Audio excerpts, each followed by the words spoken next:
할렐루야. 온 땅이여 여호와께 즐거운 찬송을 부를지어다. 이제부터 영원까지 여호와의 이름을 찬송할지어다. 온 땅이여 하나님께 즐거운 소리를 낼지어다. 그에게 영광과 능력이 세세토록 있기를 원하노라. 아멘.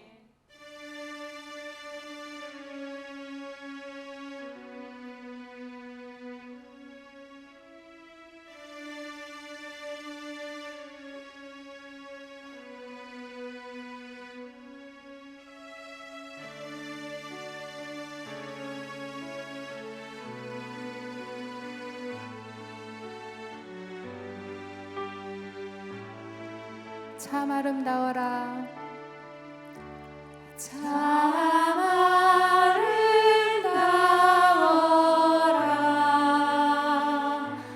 주님의 세계는 저절로 보내온 보다 더 고운 참 아름다워라. 참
마침내 꽃들이 피고 영광의 주가 오시리라.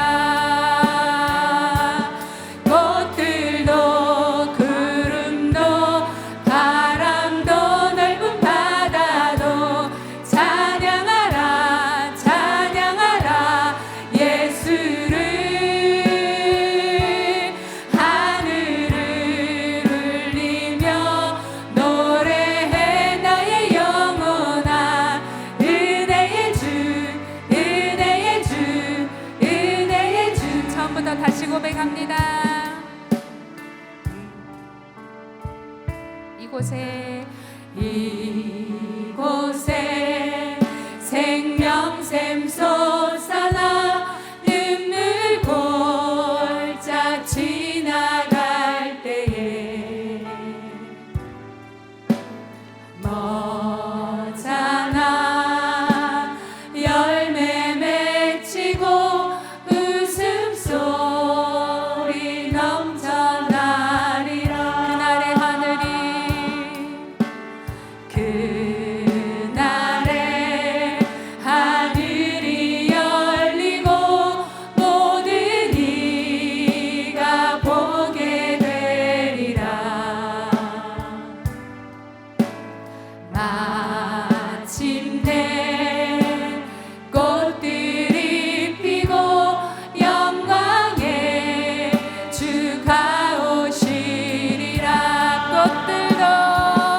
꽃들도 구름도 바람도 넓은 바다도 찬양하라 찬양하라 예수를. 하늘을 울리며 노래해 나의 영혼아. 은혜의 주 은혜의 주 은혜의 주. 꽃들도 구름도 바람도 넓은 바다도 찬양하라 찬양하라 예수를. 하늘을 울리며 노래해 나의 영혼아. 은혜의 주 은혜의 주 은혜의 주. 꽃들도 구름도 바람도 넓은 바다도 찬양하라 찬양하라 예수를. 하늘을 울리며 노래해 나의 영혼아. 은혜의 주 은혜의 주 은혜의 주. 아멘.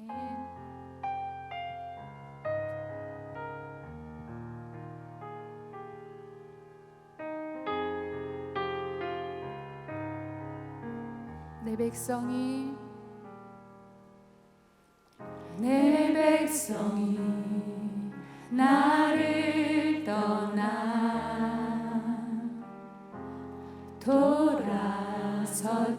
돌아섰지만 내 사랑이 내 백성을 포기 못하리. 내 모든 것 내어주고 나 그들을 얻으리라. 여호와께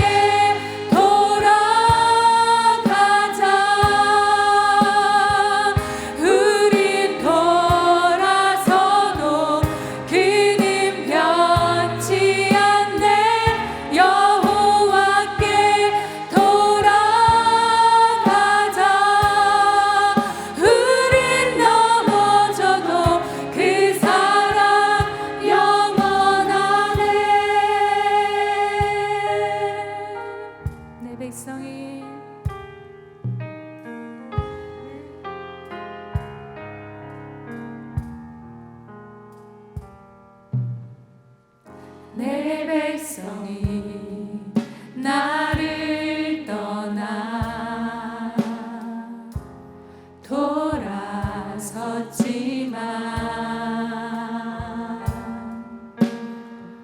내 사랑이 내 백성을 보기 못하니 내 모든 건 내어주고 나 그들을 얻으리라. 여호와께 돌아가자. 우린 돌아서도 그는 변치 않네. 여호와께 돌아가자.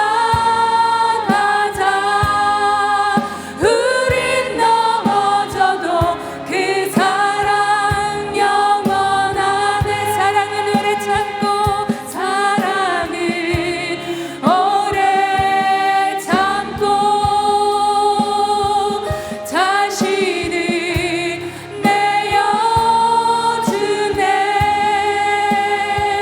서로 사랑할 때 세상은 주보네. 사랑은 절대 지지 않네. 사랑은 오래 참고 사랑은 오래 참고 자신을 내어주네. 서로 사랑할 때 세상은 주보네.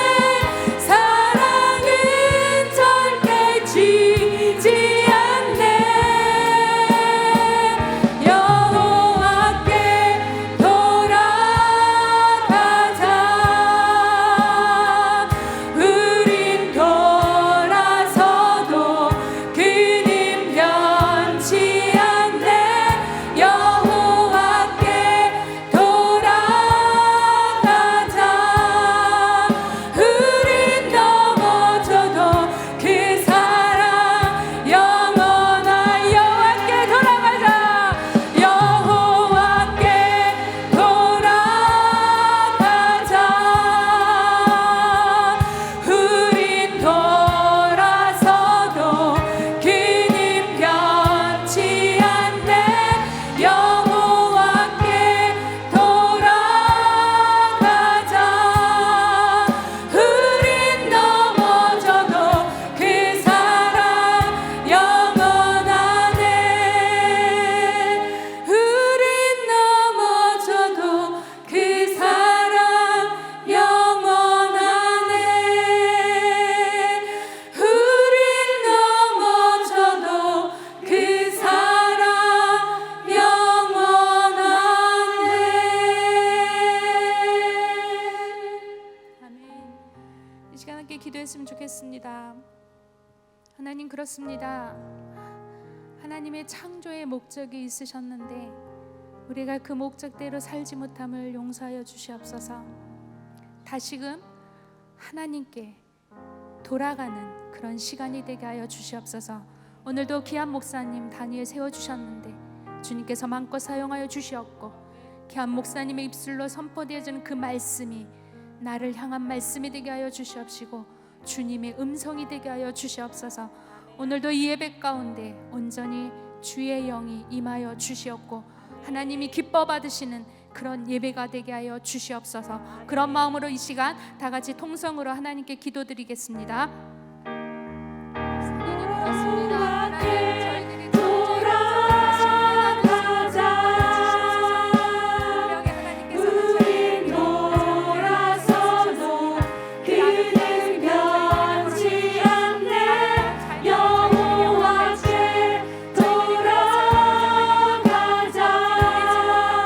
우린 넘어져도 그 사랑 영원하네.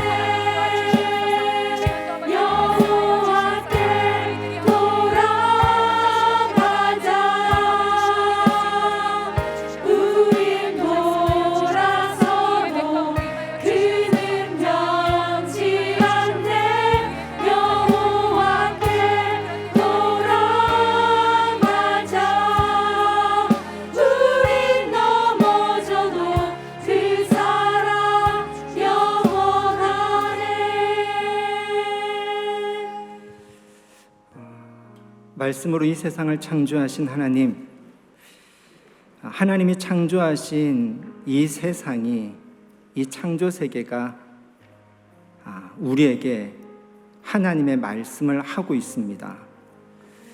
우리가 그 말씀을 들을 수 있기를 간절히 원합니다. 우리의 삶 가운데, 우리가 살아가는 세상에서 여전히 하나님은 우리에게 말씀하고 계심을 믿습니다. 그렇게 하나님의 말씀을 들으며 그 말씀이 우리의 기도가 되고 그 말씀이 우리의 삶이 되는 그런 삶을 살기를 간절히 소망합니다. 하나님, 오늘도 저희가 하나님 앞에 나왔습니다.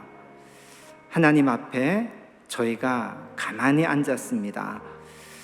하나님 얼마나 좋으신 분인지, 얼마나 놀라운 분인지 하나님을 찬양하는 이 찬양 가운데 하나님 앞에 나온 이 하나님의 사람들이 하나님의 음성을 들으며 하나님을 만나며 하나님이 주신 은혜와 하나님이 주시는 새로운 힘을 가지고 주신 삶에서 하나님의 나라를 이루어가는 그런 삶이 되기를 간절히 소망합니다.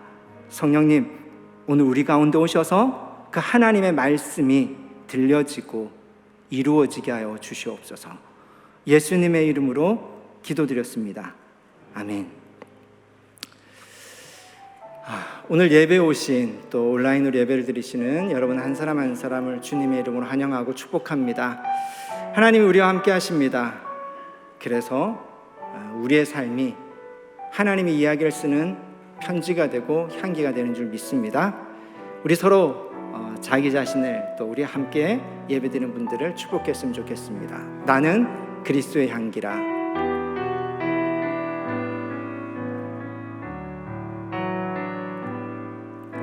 나는 그리스도의 향기라. 나는 그리스도의 편지라. 하나님 앞에서 그리스도의 향기 나를 통해 생명이 흘러가리. 나를 통해 생명이 흘러가리. 아멘. 우리 함께 옆 사람을 축복할까요? 너는 그리스도의 향기라. 너는 그리스도의 편지라. 하나님 앞에서 그리스도의 향기 너를 통해 사랑이 흘러가리. 너를 통해 사랑이 흘러가리.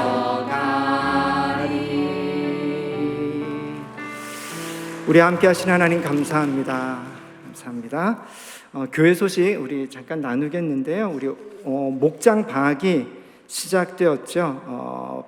8월 13일까지 목장 방학입니다. 그리고 여러분이 기도해 주신 대로 다음 세대 여름 캠프가 은혜 가운데 정말 잘 마쳤습니다. 젊은이 공동체 캠프도 남아있긴 하지만 다른 건 몰라도 저희 아들이 너무 좋았다고 그랬으면 진짜 좋은 거예요. 첫날에 예배를 한 3시간 정도 드렸나 봐요. 찬양하고 말씀 나누고 기도를 한 3시간 정도 했는데 너무 좋았대요. 제가 감동받았잖아요. 고맙다 이렇게.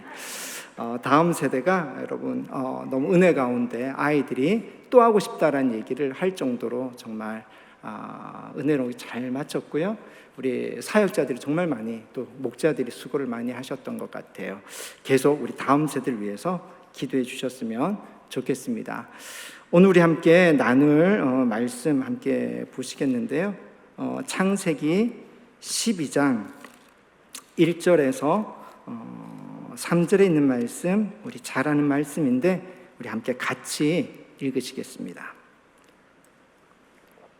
여호와께서 아브라함에게 이르시되 너는 너의 고향과 친척과 아버지의 집을 떠나 내가 내게 보여줄 땅으로 가라. 내가 너로 큰 민족을 이루고 내게 복을 주어 내 이름을 창대하게 하리니 너는 복이 될지라.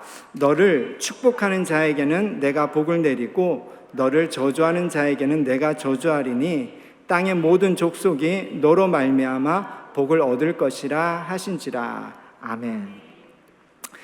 지난 3주 동안 우리가 직면하고 있는 지구의 위기, 기후 위기를 성경적으로 어떻게 우리가 바라봐야 될까에 대한 말씀을 나누었습니다. 하나님과 사람과 땅은 서로 연결되어 있다. 그래서 사람의 상태하고 땅의 상태는 연결되어 있어서 사람의 죄는 땅을 아프게 한다라는 그런 말씀을 나누었죠. 그리고 하나님과 사람과 이 땅의 관계가 온전히 조화로운 상태를 유지할 수 있도록 하나님이 우리에게 주신 계명이 바로 안식일 계명이어서 우리가 이 지구 위기, 이 기후 위기 속에서 다시 안식의 영성을 우리가 다시 생각해보고 또 안식의 영성을 회복해야 되지 않을까. 그래서 힘을 주는 영성이 아니라 힘을 빼는 영성으로 가야 되지 않을까라는 그런 말씀을 나누었습니다. 이제 오늘이 결론을 맺어야 되는 날인데요. 그래서 안식일에 대한 안식의 영성을 좀 구체적으로 더 말씀을 나눠야 되겠다라고 했는데 말씀을 준비하다 보니까 조금 방향이 바뀌어졌습니다. 그래서 오늘 본문을 조금 바꾸게 되었는데 여러분 양해를 좀 부탁드립니다. 기후 위기에 대한 설교를 하다 보니까요, 그 뉴스가 자꾸 기후 위기에 대한 뉴스가 저한테 자꾸 많이 이렇게 들려지고 보여지더라고요. 유럽에서는 지금 엄청난 폭염과 산불로 인한 뉴스를 여러분이 다 보셨을 거예요. 영국 같은 경우는 이 7월, 8월 가장 더울 때 최고 온도가 23도 정도밖에 되지 않는다고 합니다. 그런데 지금 40도가 넘어서 철로가 휘고 공항 활주로가 부풀어 오르는 일들이 일어나는데 이것은 기온을 측정한 이후로 363년 만에 최고 온도라고 하고요.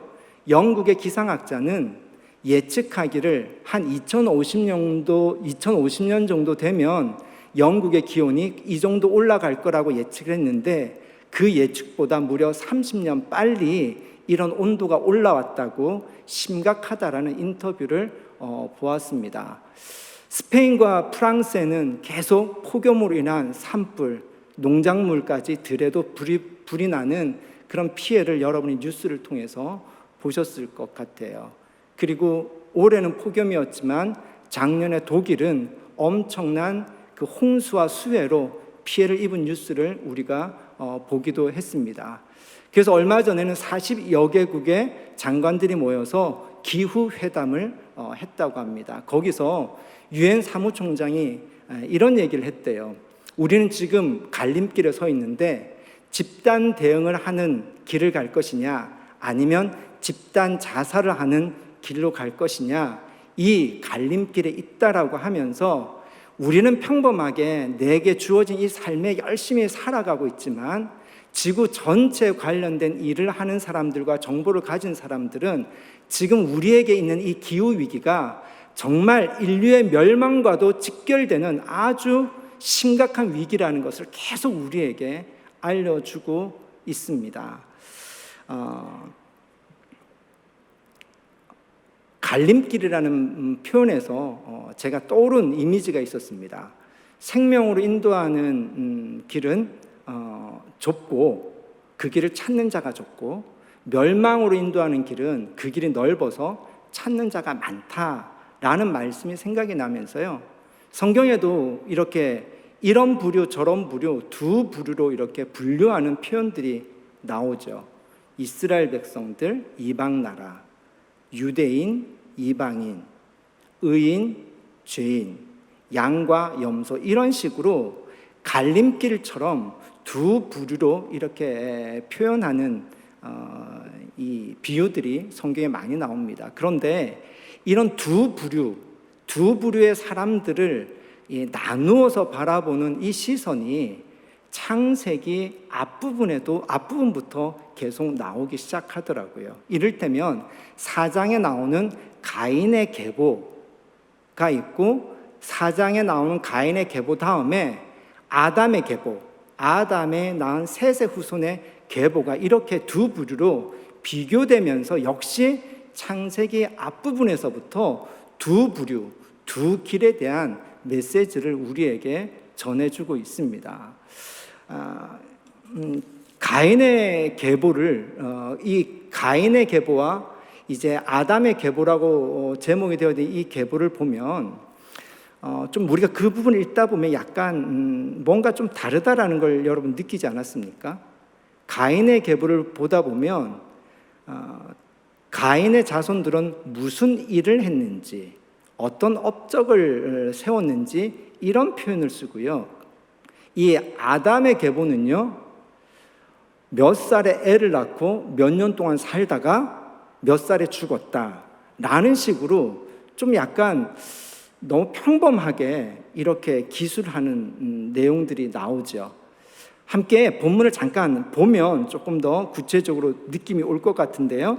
창세기 4장 19절에서 20절 말씀 우리 함께 잠깐 같이 보았으면 좋겠습니다. 창세기 4장 19절에서 22절인데 가인의 계보에 대한 내용이죠. 같이 읽겠습니다.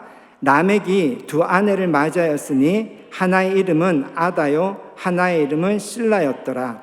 아다는 야발을 낳았으니 그는 장막에 거주하며 가축을 치는 자의 조상이 되었고 그의 아우의 이름은 유발이니 그는 수금과 퉁소를 잡는 모든 자의 조상이 되었으며 실라는 두발 가인을 낳았으니 그는 구리와 쇠로 여러 가지 기구를 만드는 자요 두발 가인의 누이는 나마였더라 하면서 라멕이라는 사람의 아들에 대한 얘기가 나옵니다.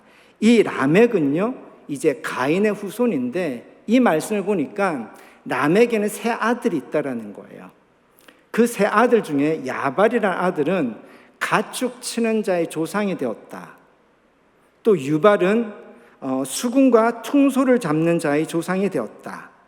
그 다음 셋째 아들은 두발가인인데 두발가인은 구리와 쇠로 여러 가지 기구를 만드는 사람이었다라고 이렇게 이 가인의 계보는 이 사람들이 어떤 업적을 가졌고 무엇을 성취했으며 어떤 일을 했는지를 이렇게 기술합니다. 근데 평범하게 기술한 이거를 조금만 우리가 가만히 구체적으로 좀 생각을 해보면요, 이게 보통 일을 한 사람들은 아니에요. 가축 치는 자의 조상이 되었다라는 것은 요즘 말로 하면 경제 패러다임을 바꾼 사람입니다. 유목, 가축을 잡는 것이 아니라 가축을 계속 길러서 계속 부가가치를 계속 생산해내는 경제 패러다임을 완전히 바꾼 사람이니까 아마 이 야발은요 엄청난 거부였을 것 같아요. 유발은 수금과 퉁소를 잡는다라고 했으니까 악기를 만들고 음악을 했으니까 사람들에게 얼마나 큰 영향력을 미쳤을까요? 우리도 뭔가 K-팝이라든지 트로트가 뭔가 한다 그러면 엄청나게 좋아하지 않습니까?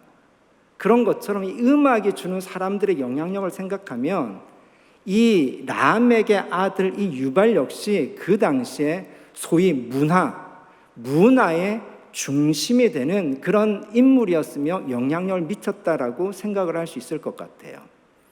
세 번째 사람은 구리와 쇠를 다룬다라고 했는데 저는 이 분야에 대해 잘 모르지만 그냥 학교에서 배운 상식으로 생각해 보면 구리나 쇠는 돌 안에 있잖아요.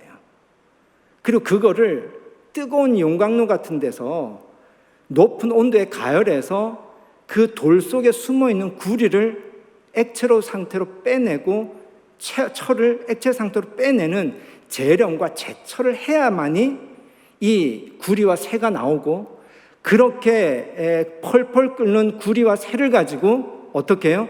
원하는 무기도 만들고 원하는 농기구도 만들고 원하는 수레바퀴 같은 것들도 만들고 그랬겠죠. 그러니까 한마디로 이 두발가인은 요즘 말로 하면 최첨단의 기술을 가진 사람이었어요. 이런 사람은 아마 권력을 가졌을 것 같아요. 생각해 보면 이 새와 구리를 다루었다라는 것은 다른 사람들이 가지고 있는 무기와 차원이 다른 무기를 가지게 되었으니까 아마 어마어마한 힘을 가진 사람이 되지 않았을까 싶어요.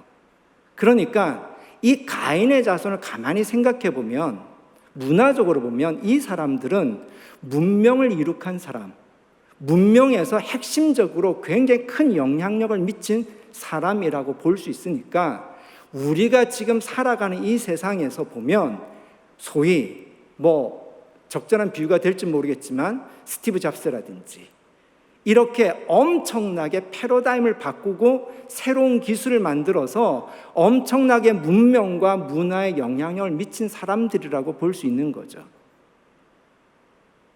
성경은 지금 이 사람들을, 가인의 후손을 이렇게 대단한 업적과 성취를 가진 사람들이라고 기술을 하는데, 반면에 소위 우리는 가인의 계보와 아담의 계보가 나올 때 우리는 누가 하나님의 사람들의 계보라고 생각을 하죠? 가인의 계보가 하나님의 사람들이 아니라 아담의 계보가 하나님의 사람들이라고 생각하지 않습니까? 그런 걸 생각해 보면 가인의 계보가 너무너무 화려하고 대단해요. 그거에 비해서 아담의 계보를 이렇게 기술하는 이 내용을 보면 사실 좀 너무 평범하고 우리가 기대하는 거하고 조금 많이 다릅니다. 5장 3절에서 우리 8절까지 함께 잠깐 보면요. 창세기 5장 3절에서 8절까지 아담은 130세에 자기의 모양 곧 자기의 형상과 같은 아들을 낳아 이름을 셋이라 하였고, 아담은 셋을 낳은 후 800년을 지내며 자녀들을 낳았으며 그는 930세를 살고 죽었더라. 셋은 105세에 에노스를 낳았고 에노스를 낳은 후 807년을 지내며 자녀들을 낳았으며 그는 912세를 살고 죽었더라. 너무 평범하지 않습니까? 우리가 죽었는데 우리를 향해서 우리의 삶에 대해서 성경에서 기록한다 그러면 여러분은 어떤 식으로 기록되면 좋겠어요? 솔직히 무엇을 했다라고 가인의 계보처럼 기술되기를 원하지만 이상하게 하나님의 사람들을 어떻게 기술했냐면 별게 없어요. 몇 살에 누구를 낳았는데 누구를 낳고 몇 년 동안 살다가 몇 살에 죽었다라고 굉장히 평범하게 그렇게 기술하고 있는 거죠. 도대체 성경은 왜 이렇게 기술했을까? 무엇을 우리에게 말하고 싶은 걸까? 이거에 대해서 질문을 가지고 한번 생각해 봤으면 좋겠어요. 이들은 왜 이렇게 살았을까? 즉 유발과 야발과 이 두발가인은 왜 그렇게 가축치는 자, 소위 문명과 문화를 일으키는 엄청난 업적과 성취를 하면서 살았을까? 그리고 이 아담의 이 계보들은 그냥 평범하게 산 거예요. 그냥 애 낳고 몇 년 살다가 죽었더라. 도대체 이게 왜 이렇게 살았을까? 어떻게 이렇게 살 수 있을까라는 질문을 하게 되죠. 우리가 컴플렉스라는 말이 있습니다. 사람마다 컴플렉스가 다 있다라고 학자들이 얘기를 하더라고요. 이 컴플렉스라는 말 자체가 복잡하다는 뜻이에요. 그러니까 사람은 복잡한 거예요. 복잡한 존재입니다. 두발가이나 야발이나 이 유발이 이렇게 산 데는 보이는 것이 다가 아니라 그들이 그렇게 살 수밖에 없는 나름 보이지 않는 복잡한 이유가 있다라는 얘기고요. 왜 아담의 계보는 몇 살에 누구를 낳고 몇 년 동안 살다가 그렇게 평범하게 살아가는 나름의 이유가 있다라는 거죠. 컴플렉스라고 하니까 제가 생각나는 사건이 있어요. 한 4년 전에 제가 미국을 갈 기회가 있었습니다. 그래서 뉴욕에서 머무는 기회가 있었습니다. 제가 머물렀던 호텔은 뉴욕에서 중심가에 있는 호텔인 좀 오래된 호텔이었어요. 근데 그 호텔에 들어가서 제가 깜짝 놀랐습니다. 문이 1919년도 문이에요. 그리고 그거를 문 앞에 표시를 해놨습니다. 그래서 방에 들어갔더니요, 너무너무 오래되고 낡아가지고 세면대를 받치고 있는 이 받침대가 세수하다 보면 이렇게 툭툭 떨어져요. 제가 다시 받쳐놓고 이게 뭘까라는 생각을 했습니다. 그리고 브루클린에 있는 맛있는 피자집이 있다고 그래서 거기를 갔어요. 갔는데 입구 쪽에 앉았는데 문이 안 닫혀요. 이렇게 하는 자동문인데 이렇게 열고 들어오면 꼭 한 10cm 정도가 안 닫혀서 바람이 계속 들어 추워요. 그래서 제가 닫기도 하고 이제 서빙 보는 웨이터들이 지나가면서 문이 열면 계속 닫는 거예요. 왜 이럴까라고 생각을 했는데 제가 인천공항에 들어와서 저 나름대로 깨달아진 게 있어요. 인천공항에 왔는데 뉴욕보다 너무 초현대적이에요. 그러면 제가 떠오른 단어가 컴플렉스였습니다. 미국은 역사가 짧다 보니까 역사에 대한 컴플렉스가 있구나. 그래서 뭐든지 바꾸는 것이 그들은 미덕이 아니라 바꾸지 않고 오래되게 해서 그들의 삶 가운데 우리도 이런 역사가 있다라는 것을 보여주는 컴플렉스 때문에 이들은 바꾸지를 않구나라는 생각이 들었어요. 그러면서 인천공항을 보고 그리고 차를 타고 우리나라를 봤습니다. 옛것이 없어요. 옛것은 무조건 다 허물고 초현대로 짓는데 이것은 근대국가, 근대화를 늦게 한 우리의 컴플렉스일지도 모르겠다. 그런 거 보면 우리나라가 이렇게 모든 걸 외적으로 초현대, 새거를 하는 것은 그것이 정상적이고 건강한 방향의 에너지가 아니라 어쩌면 우리나라가 가지고 있었던 가난에 대한 그리고 식민지 국가를 살았던 그런 아픔에 대한 열등감에서 나온 그 컴플렉스에서 나온 것이 아닐까라는 생각을 하게 되었습니다. 복잡한 거죠. 절대로 그 보이는 것만 단순하게 보면서 판단할 수 없다라는 겁니다. 가인의 계보도 마찬가지지 않을까요? 그들이 그렇게 엄청난 업적과 엄청난 성취를 했지만 그들 안에 그렇게 살아갈 수밖에 없는 이유들이 있었지 않았을까요? 근데 그게 4장 23절과 24절에 단서가 있더라고요. 4장 23절과 24절을 함께 볼까요? 라멕이 아내들에게 이르되 아다와 실라여 내 소리를 들으라. 라멕의 아내들이여 내 말을 들으라. 나의 상처로 말미암아 내가 사람을 죽였고 나의 상함으로 말미암아 소년을 죽였도다. 가인을 위하여는 벌이 7배일진데 라멕을 위하여는 벌이 77배1로다 하였더라. 뭐가 있습니까? 상처라는 단어를 쓰고 있어요. 그가 구리와 쇠를 다루는 최첨단의 기술을 가지고 그 기술로 인해서 엄청난 권력을 가졌다라고 상상했을 때 그가 그렇게 힘을 말할 수 있는 사실 근원적인 이유, 숨겨진 이유는 그가 뭘 가지고 있더라고요? 상처를 가지고 있고 두려움을 가지고 있고 복수심을 가지고 있더라는 거죠. 그런 걸 생각해 보면 그들의 조상이 되는 가인을 한번 생각해 봅시다. 가인이 아벨을 죽이고 난 이후에 하나님은 가인에게 누구도 너를 건들지 못하는 표, 그래서 다른 사람들이 절대 건들지 못하게 하는 우리가 알 수 없는 표식을 주셨다는 거예요. 긍휼을 베푸신 거죠. 그럼 가인은 어디를 가거나 하나님이 준 표식 때문에 사람들이 건들지 않는 그런 삶을 살 수가 있었습니다. 그럼에도 불구하고 성경은 가인이 어떤 사람이라고 말하냐면 성을 쌓았다라고 얘기를 해요. 왜 성을 쌓았을까요? 역시 복잡하죠. 두려움이 있었지 않았을까요? 하나님, 사람들이 나를 해하면 어떡합니까? 나는 이 두려움에 하나님을 해하지 않는 표를 주었음에도 불구하고 하나님을 신뢰하지 못하고 그는 성을 쌓았어요. 무슨 성을 쌓았을까요? 자기 보호라는 성을 쌓았지 않겠습니까?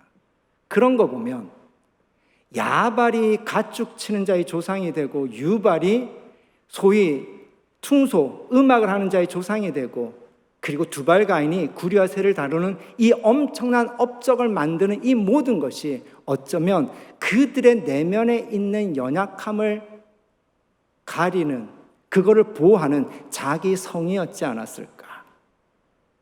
이런 걸 생각해 본다면 아담과 하와가 범죄했을 때 그들을 가린 나뭇잎, 이 나뭇잎과 가인이 쌓은 성과 그리고 야발과 유발과 두발간이 만든 이 놀라운 업적은 사실 같은 이유 그리고 같은 에너지지 않을까라고 생각할 수 있을 것 같아요. 그러는 거에 비하면 이 아담의 계보의 자손들이 말하는 것을 가만히 묵상하다 보면요, 하는 일이 없어요. 일 얘기를 하지 않습니다.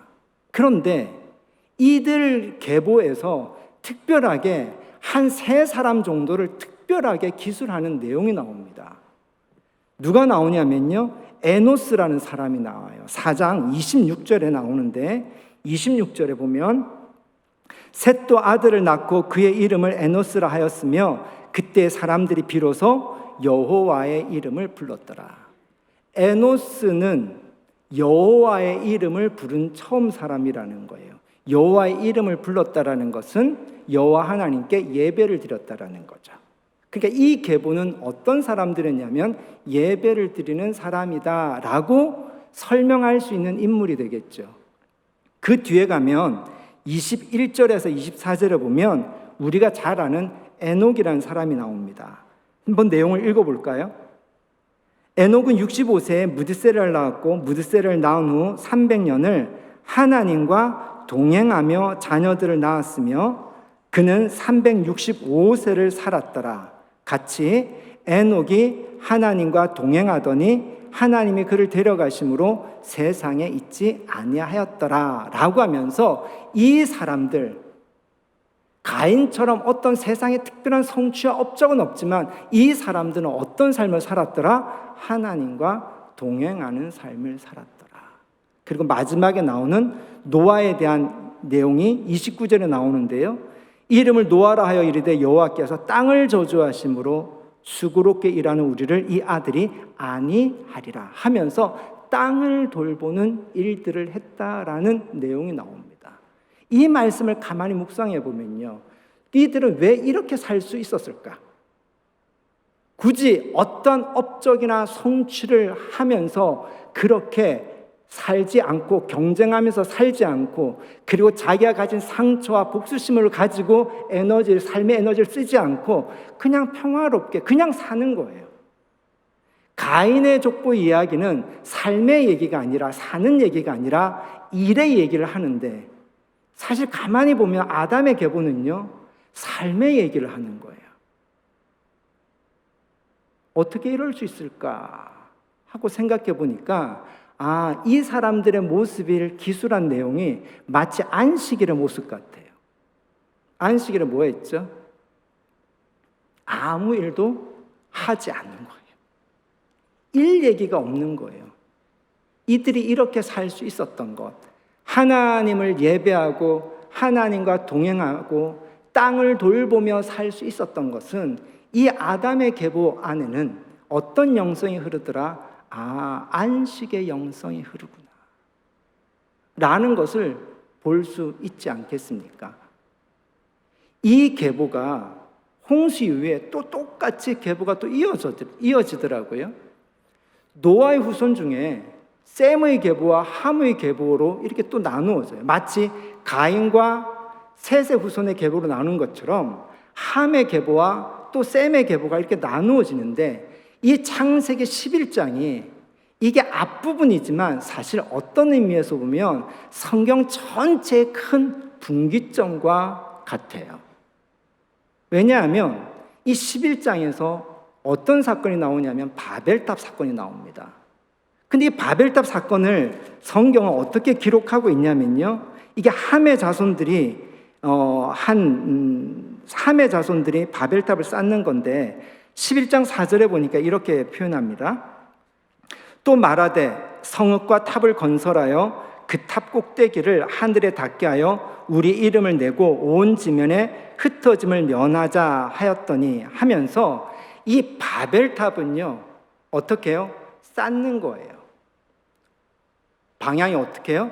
높이, 하늘에 닿도록 쌓는 겁니다. 높이 올라가고 쌓는 정신을 가지고 그렇게 실제로 했는데, 이들이 살았던 이 바벨탑이라고 볼 수 있는, 요즘 우리로 말하면 유적지가 있죠. 중동에 가면 아브라함이 살았던 갈대아 우르로 추측되는 지역에 가면 지구라트라는 건축물이 있습니다.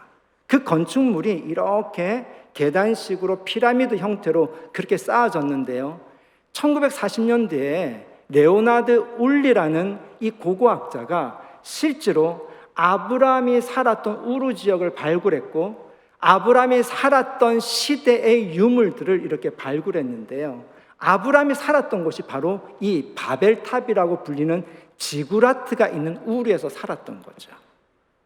그러면 이 바벨탑을 쌓는 정신은 가인의 계보의 정신과 이 함의 계보의 정신하고 지금 어떻게 해요?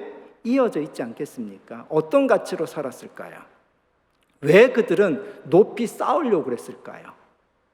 왜 그들은 하나로 모으려고 했을까요? 이것이 사실은 제국의, 그 당시에 말하는 제국의 논리였죠. 피라미드라는 형식, 바벨탑이라는 이 모양 자체가 사실은 어떤 구조를 보여주냐면 그 사회의 계층 구조를 그대로 보여주고 있지 않습니까? 가장 정점에 왕과 제사장이 있고, 귀족들이 있고, 군인들이 있고, 평민들이 있고, 노예들이 있고. 그래서 그 사회는 이렇게 바벨탑처럼 높이 쌓고 올라가다 보면, 이 가치 중심으로 살아가다 보면 사람들의 관계가 어떻게 해요? 계급으로 될 수밖에 없는 사회가 되는 거죠. 아브라함이 살았던 곳이 바로 이런 곳이었습니다. 근데 그 아브라함이 살았던 이런 문화, 이런 가치, 이런 세계 속에서 창세기 11장 이 바벨탑 이후에 새로운 계보를 하나님이 쓰기 시작합니다. 바로 아브라함이 나오는 계보죠. 그 아브라함이 나오는 계보가 11장에 나오고 12장부터는 아브라함과 그의 후손들의 이야기가 나오는데, 이 12장에서 시작하는 아브라함과 그의 후손들의 이야기, 즉 하나님이 새로운 하나님의 계보, 하나님의 사람들을 어떻게 만들어 가시는지, 어떻게 택하고 만들어 가시는지 이야기가 창세기 12장부터 사실 요한계시록 끝까지 이야기거든요. 우리 역시 어느 계보에 속했을까요? 아브라함의 후손의 계보에 속한 거죠. 누구 안에서? 예수 그리스도 안에서. 그런 의미에서 창세기 11장과 12장은 우리에게 두 가지 길을 얘기합니다. 가인의 계보, 바벨탑의 계보의 가치와 정신으로 살아갈 거냐, 아니면 이 아담의 계보, 셋의 계보와 아브라함의 계보대로 살아갈 거냐, 이 두 길이 나와 있는데, 이 두 길에 대한 표현이 성경에는 이스라엘 백성과 이방 족속, 유대인과 이방인, 이런 표현을 쓰면서 나중에 생명으로 인도하는 길, 멸망으로 인도하는 길, 양과 염소라면서 두 계보의 표현을 그렇게 성경은 우리에게 알려주고 있지 않습니까? 아브라함의 이 계보가 말하는 것은 무엇이었을까요? 우리가 잘 아는 대로 너는 본토 친척 아비 집을 떠나라. 지금 네가 살고 있는 이 가치, 이 바벨탑의 가치, 높이 올라가야 되고, 그리고 쌓아야 되고, 그리고 성을 둘러서 보호해야 되는 이 가치와 이 세계로부터 너는 떠나라. 그리고 새로운 길을 가라. 어떤 길? 더 이상 가인처럼 성을 쌓지도 말고, 더 이상 높이 올라가려고도 하지도 말고, 너는 그저 복이 되라. 그저 복이 되어서 복의 통로가 되라. 너를 통해서 천하 만민이 복을 받게 되는 그냥 복이 되라. 완전히 가치가 다르고 새로운 길을 가는 그 첫걸음, 그 믿음의 조상이 바로 아브라함의 걸음이었던 거죠. 기후위기입니다. 정말 몇십 년 뒤에 내년에 우리에게 주어진 날씨가 어떻게 될지 모르고요. 후년에 우리에게 주어진 날씨가 어떻게 될지 모르고요. 그것 때문에 일어날 재난들이 어떻게 일어날지 아무도 모릅니다. 이것 앞에서 우리는 성경적으로 지금 이 시대를 어떻게 성경적으로 바라보고 그럼 우리 어떻게 해야 될까? 저는 이 말씀을 붙들어야 된다고 생각을 합니다. 왜냐하면 우리는 아브라함의 후손이기 때문에 복이 되는 자손들이고 복의 통로인 자손들이기 때문에. 그런데 우리 안에 굉장히 오랫동안 우리가 깨닫지 못했던 것이 있었는데 우리는 사람들에게 복의 통로가 된다는 생각을 했었지, 사실 피조물에 대해서는 복의 통로가 된다는 생각을 너무 못했던 것 같아요. 위기가 오면 길이 더 선명하게 드러나는 것 같습니다. 이 지구의 위기, 이 기후의 위기가 우리가 누구에게 복이 되는 아브라함의 후손으로, 아브라함의 이 믿음으로, 아브라함의 영성으로 살아가야 되는지를 우리에게 알려주는 것 같아요. 사람에게만 복이 되는 것이 아니라 하나님이 창조하신 이 피조 세계에도 복이 되는 사람, 복이 되는 삶을 살으라고 말씀하는 것 같습니다. 로마서 8장 19절 말씀 함께 볼까요?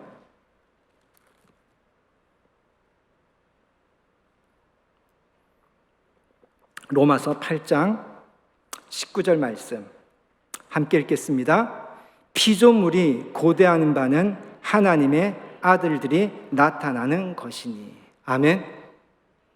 지구가 아픕니다. 하나님이 만드신 이 자연이 아픕니다. 이 지구와 자연이 기다리는 것은요, 아브라함의 후손들이 나타나는 것을 기다리는 겁니다. 그들을 돌봐주고 그들을 회복시켜줄 하나님의 사람들을 기다리고 있습니다. 아멘.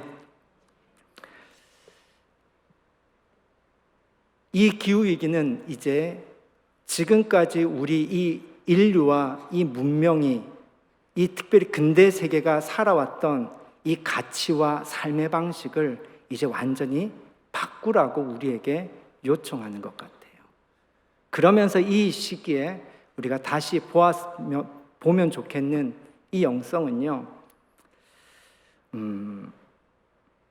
어쩌면 우리가 살아가는 이 문명, 이렇게 기후 위기를 일으킨 이 문명의 가치와 정신은 가인의 계보의 가치와 정신이었지 않았을까요?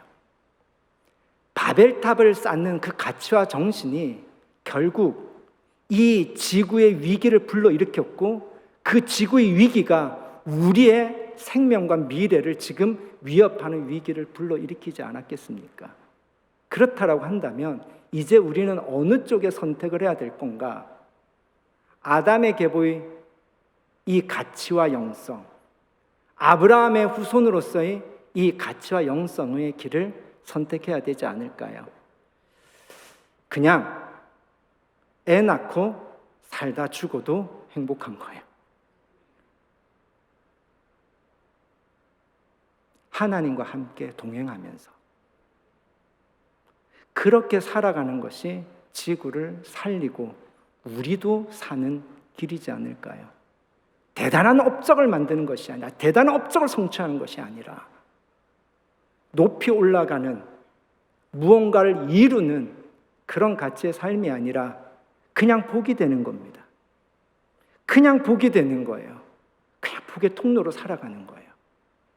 그것이 우리가 다시 이 지구의 위기 속에서 다시 우리가 발견해야 될 원래 성경에서 우리에게 알려준 길, 그래서 우리가 진짜 살아가야 될 그 길이 아닐까 싶습니다. 그런 의미에서 보면 저와 여러분 얼마나 평범해요. 저와 여러분 역시 누구 낳고 몇 년 살다가 몇 살에 죽었을 거다 라고 될 사람들이라고 저는 생각합니다.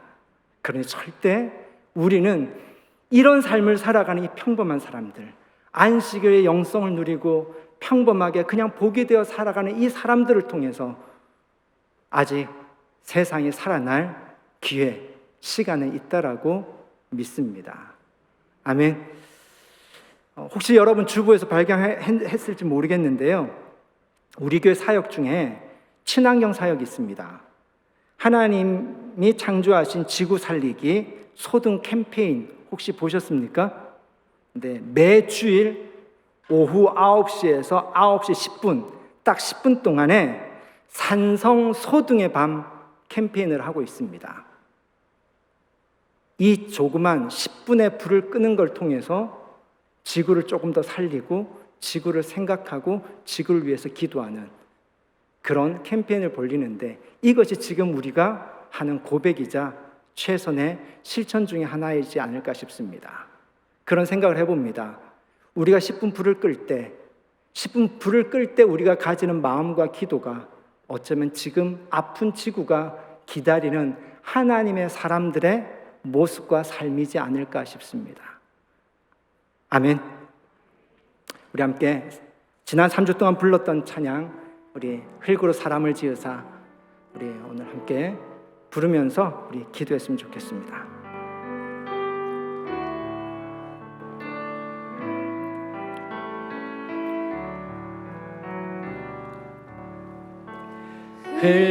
흙으로 사람을 지으사 그 고의 생기를 불어넣으신 주 하나님, 우리 위해 아들을 세상에 보내신 사랑에 주 하나님을 사랑해. 나는 하나님 영상, 나는 하나님 영상 따라 지음 받은 몸이니 이 몸을 주께 바치리. 항상 내 생활 중에 주를 부인하지 않으며 내 주를 섬기려. 우리 한 번 더 찬양할까요? 흙으로 사람을 지으사, 흙으로 사람을 지으사 그 고의 생기를 불어넣으신 주 하나님, 우리 위해 아들을 세상에 보내신 사랑에 주 하나님을 사랑해. 나는 하나님 영상, 나는 하나님 영상 따라 지음 받은 몸이니 이 몸을 주께 바치리. 항상 내 생활 중에 주를 부인하지 않으며 내 주를 섬기렵니다. 우리 말씀 생각하면서 우리 잠깐 결단하며 기도했으면 좋겠습니다. 하나님과 사람과 땅은 연결되어 있습니다. 이 아픈 지구, 아픈 자연이 결국 우리를 더 고통스럽게 할 것입니다. 이 아픈 지구가 하나님의 사람들이 나타나기를 기다리고 있다는 말씀을 붙듭시다. 혹시 우리 안에 내가 대단한 업적을, 대단한 일을 성취한 건 아니지만 우리 안의 마음이, 우리 안의 가치가 혹시 가인의 가치, 함의 가치가 있는지, 우리 그 부분이 혹시 있다고 한다면 하나님 이제 그냥 안식하게 하시옵소서. 그냥 복이 되게 하시옵소서. 그렇게 하나님의 사람으로 하나님과 사람과 땅과 더불어 아름답고 조화롭고 평화롭게 살아가는 그런 영성, 그런 삶이 되게 하여 주시옵소서. 우리 함께 소망하면서 기도했으면 좋겠습니다. 기도하겠습니다. 하나님,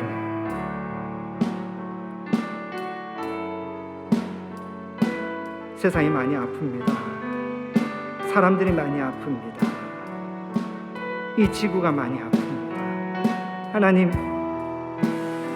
이 아픔 속에서, 이 위기 속에서 우리가 어느 길을 가야 될지 더 선명하게 보여주심을 감사합니다. 하나님, 우리 역시 본토 친척 아비씨를 떠나듯이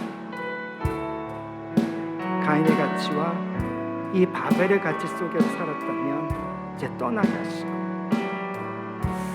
정말 하나님 안에서 안식하며 그저 복이 되어 누군가의 복이 통과되어 그냥 살아가는, 존재로 살아가는 그런 아름다운 삶을 살 수 있도록 하나님, 우리 안에 그 영성이 회복되게 하여 주시옵소서. 좀 더 우리의 삶에 어떤 선택을 해야 될지가 더 분명히 보여지니 감사합니다. 하나님, 우리가 흙으로 지음받았습니다. 땅과 연결되어 있습니다. 하나님, 이 위기에 하나님의 사람들이 다시 하나님의 길을 갈 수 있도록 도와주시옵소서. 인도하여 주시옵소서. 하나님,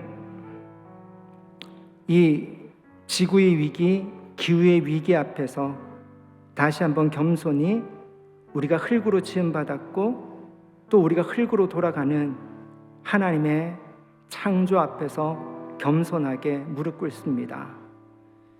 하나님, 우리 안에 있는 죄된 본성들이 만들어낸 화려한 문명들, 그 문명들이 결국 우리에게 이 고통으로, 멸망으로 돌아오는 이 현실을 봅니다. 이 위기 앞에서 다시 한번 우리가 어떤 선택을 해야 되고 어떤 길을 가야 될지 더 선명하게 보여주시니 감사합니다. 우리가 하나님 안에서 정말 안식할 수 있도록 은혜를 더하여 주시옵소서. 조급해지지 않고 비교하지 않고 경쟁하지 않고 이기려고 들지 않고 싸우려고 하지 않고 높이 올라가려고 하지 않고 그저 하나님 안에서 평화롭게 안식하며 우리가 무엇을 가져서가 아니라 우리의 삶과 우리의 존재 자체가 누군가에게 복이 되고 복의 통로가 되는 그런 삶을 살 수 있는 그런 믿음이 되기를 간절히 소망합니다. 하나님, 우리의 작은 기도가, 우리의 작은 고백과 또 우리의 작은 실천이 이 아파하는 피조물이 기다리고 있는 그런 삶인 줄 믿습니다. 우리의 작은 삶에서 정말 피조물이 기다리는 그런 사람, 그런 삶이 되어서 하나님과 사람과 이 땅이 정말 평화롭고 조화롭게 살아가는, 하나님의 보시기에 좋다라는 그런 삶을 살아가는 저희들이 되도록 하나님과 함께 안식하며 복의 통로로 살아갈 수 있도록 저희들을 인도하여 주시옵소서. 오늘도 하나님 앞에 나와 예배드리며 거룩하게 구별하여 우리 삶에 하나님의 것을 온전히 구별하여 드립니다. 이것이 안식이 되게 하시고 일용할 양식이 떨어지지 않는 하나님의 축복이 흐르는 이들의 드림이 되게 하여 주시옵소서. 예수님의 이름으로 기도드렸습니다. 아멘. 다 함께 일어나셔서 주기도문으로 찬양하심으로 오늘 예배를 모두 마치겠습니다.